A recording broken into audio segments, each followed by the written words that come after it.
Great challenge for this football team come this week. You know, I'll be honest with you, a lot of respect for Coach Miles. Don't know him a lot, but certainly know the product that he's put on the field.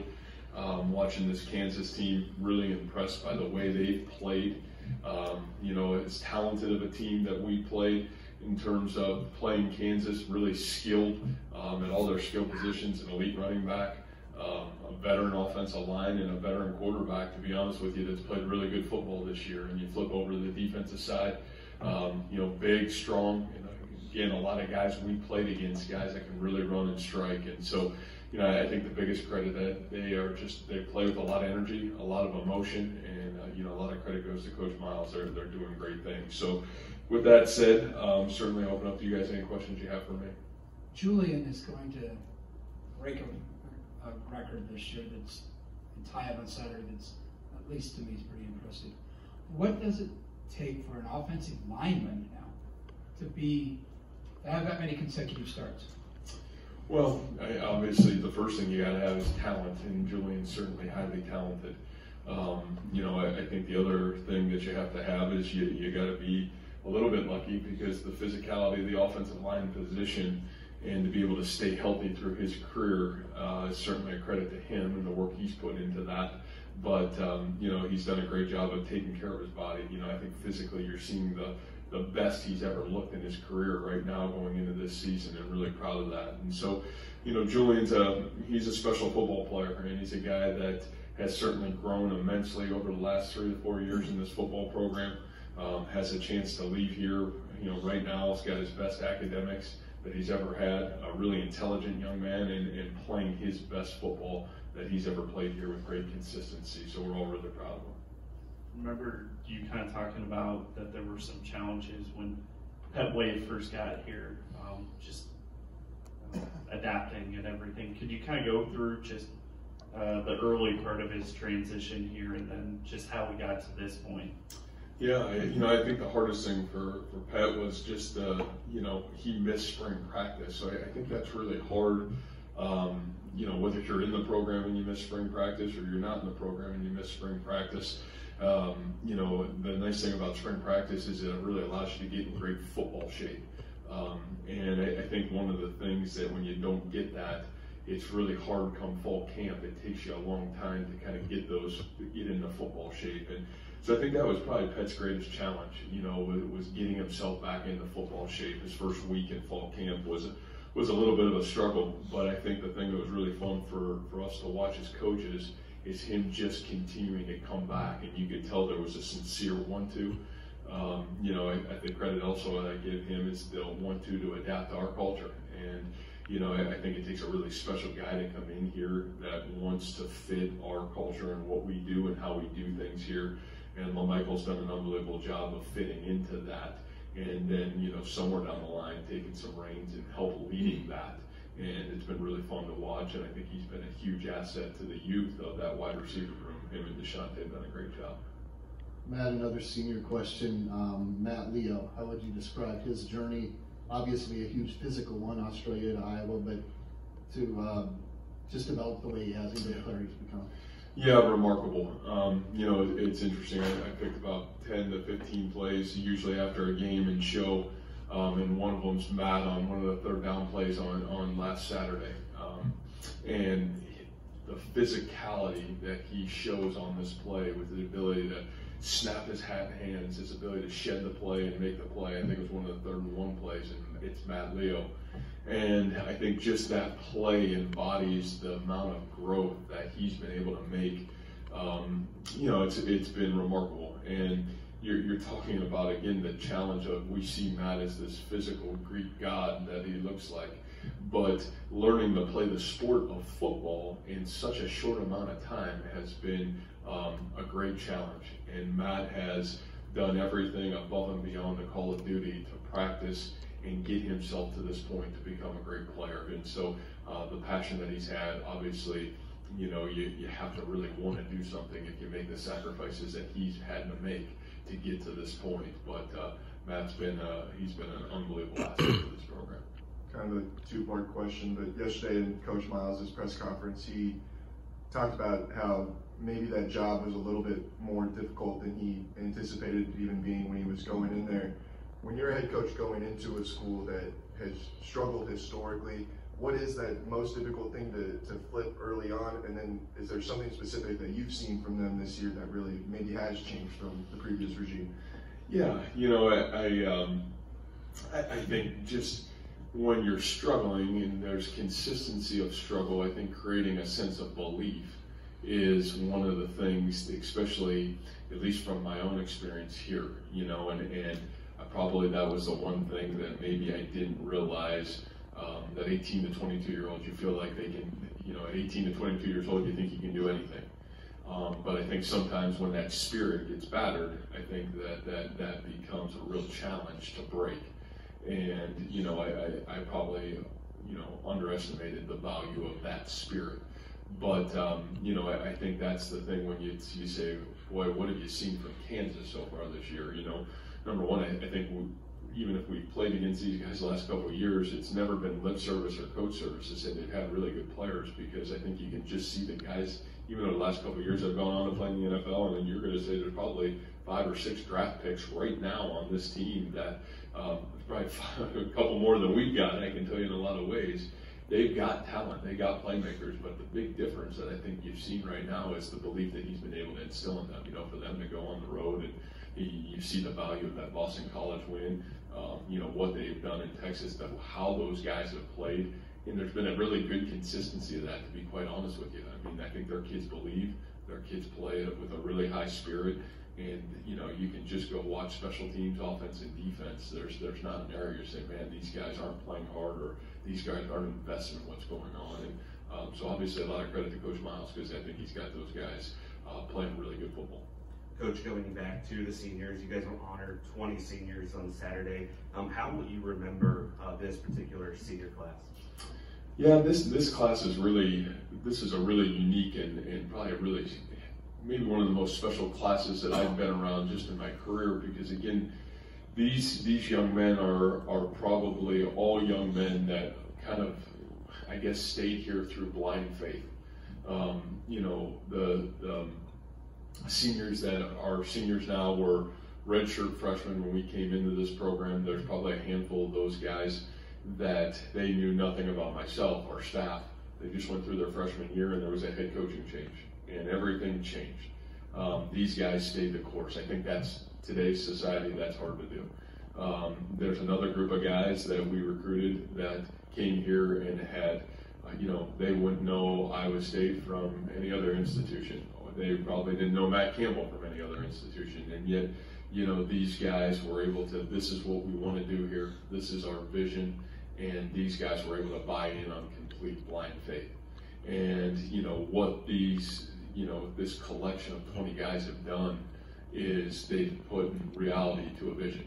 And obviously there were some senior classes before them that have helped lead the way, but these guys, you talk about the Ray Limas and the Marcel Spears, and I think about so many others, Stephen Wortell, who's been an incredible player in this class. And then, the neat thing, all 20 of these guys, they've all played. They've all helped this team be successful. And so, it's a really special group, a group that means a great deal to me, and a group that certainly had a huge impact on not only now, but the future of this football program.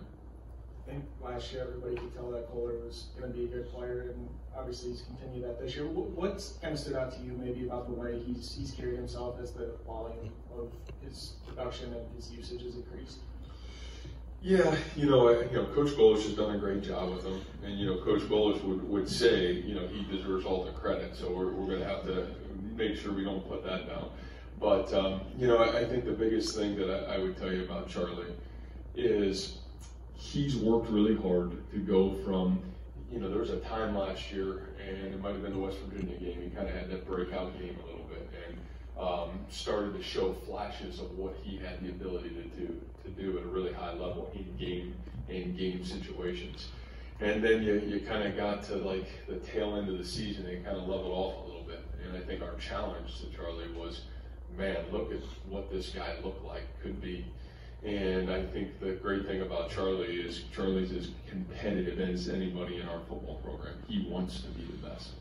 and he really went to work on his craft, and he went to work on his fundamentals and his detail. And give credit to Coach Golish, because the development that those two had together through the off season, Coach Golish and him in the summer, and really Coach Golish and him in fall camp. I think those guys have done an incredible job. And so, I just, he deserves a lot of credit. And to be honest with you, I said last night with John, really that whole tight end room, they deserve a lot of credit. You go back to even Saturday's game, 50% of the snaps on offense is 13 personnel and 3 tight ends in the football game. And those guys aren't just playing tight end, they're playing wide receiver, they're playing in the backfield, and they're doing a lot of things. And so there's got to be a great tribute to the success all of those guys are having, but Chuck certainly having a great year.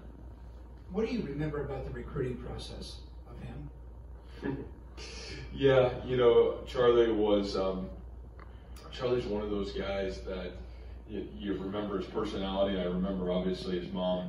She was Charlie and his mother came up here for the first time to visit Iowa State in the summer, and everything revolved around not football, but everything revolved around academics.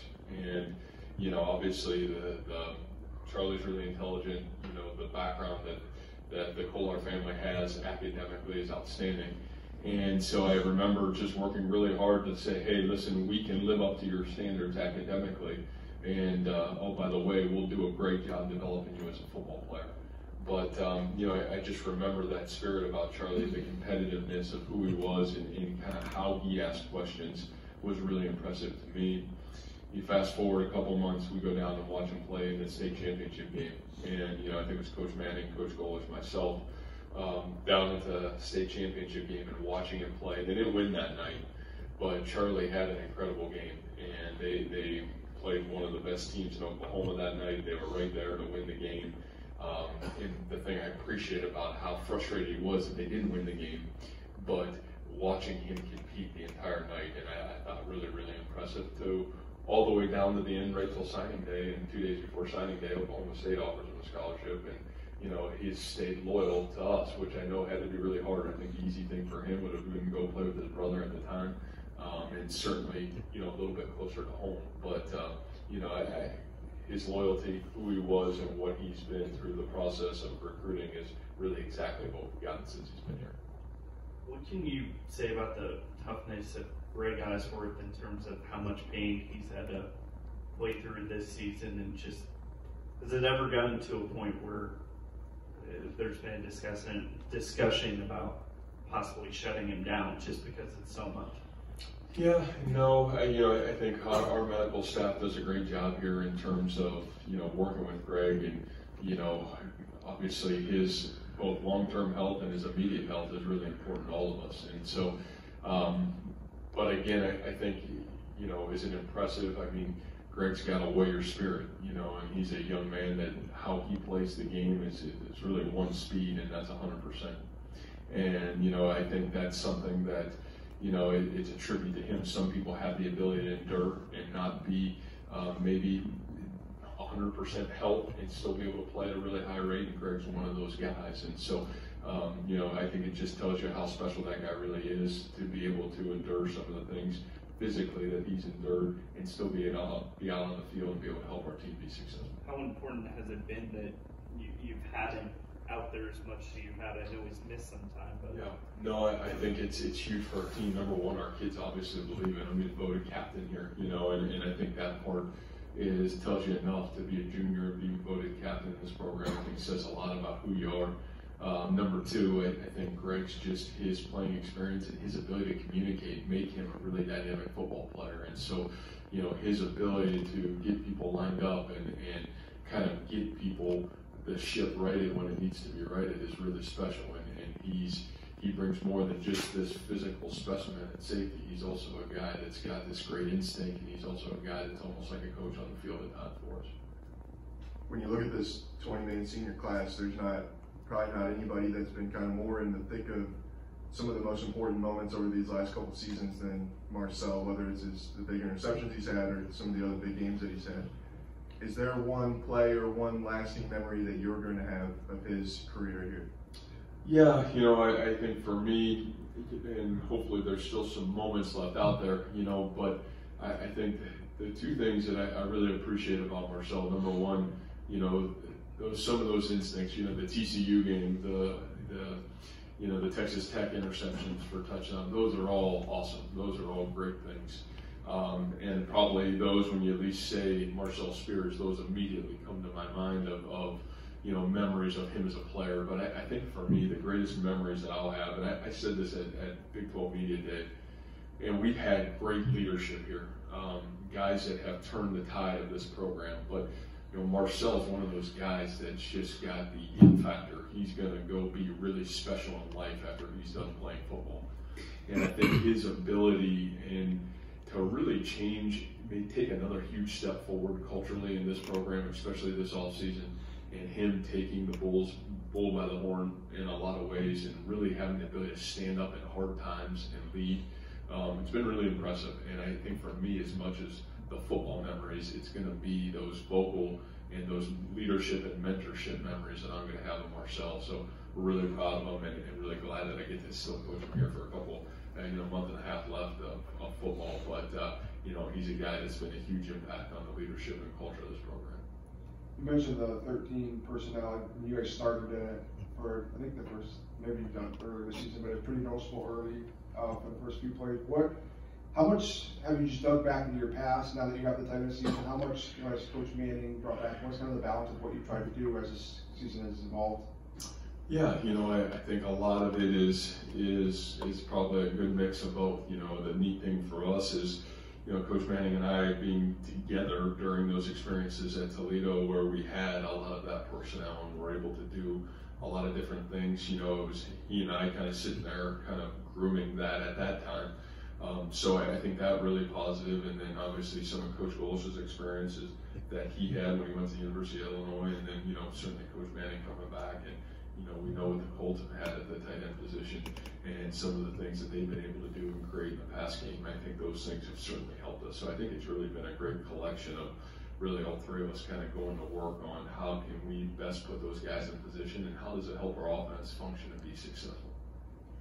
Matt, what do you think it's going to take to have national type people to say after a Texas game, for example, Saturday, or after the Oklahoma game, whenever that was, 2 years ago, or after TCU 2 years ago, that Texas lost the game, Oklahoma lost the game, TCU lost the game, Iowa State didn't win it? What has to change? Yeah, I think for us, we just got to keep worrying about us, and keep pounding away, and I think consistency is big, and I think you would say that, and we would all say that in this room, is continuing to be the best version of us and continue to prove that we earn the right to play and win these football games. Yeah, well, you would think we have, in a lot of ways, but again, I think those are things that come with time, and, I know that's a reality of it. I know we have to continue to be the best version of us we need to be, and consistently year in and year out have the ability to be this kind of football team. And we're chasing probably 100 years of history in some of these other programs, and so I do understand that. All right, Coach, thank you. All right, thank you. Thanks.